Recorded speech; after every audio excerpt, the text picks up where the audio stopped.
focus is that we made a working group that will measure or analyze what is going on the labor market.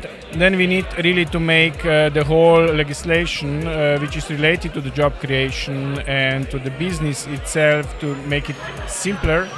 These are legislations which all are very influencing on the multinationals. I think Slovenia is a European record now in taxations on the employment.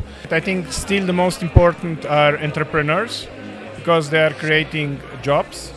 And then we have government. Government is not creating jobs, but it's creating conditions, the framework for the entrepreneurs to create more jobs. So our focus was through Youth Guarantee and a lot of other politics and programs to help employers to employ. So we gave them some subventions and put out some programs that will help employers to employ, but definitely this would not be enough. Slovenia, let's face it, is one of the more developed countries globally. Now the question is if Slovenia is really leveraging all opportunities, and here I'm sure not.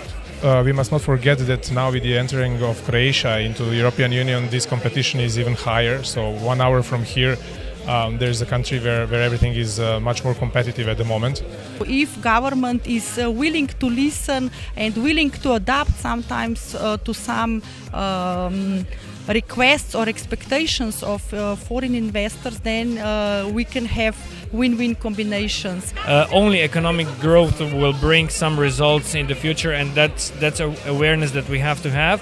I'm optimistic that with this, when we started talking, we will sit together and the ministries which are very important for economic increase, they will sit together, they will talk, they will also listen to the business, and that we will find the proper strategy for Slovenia. Staying competitive, it's attacking those taxes and what do we do with the taxes? Then the complexities of the system, and all the administrative steps which you need to do to be able to run the business.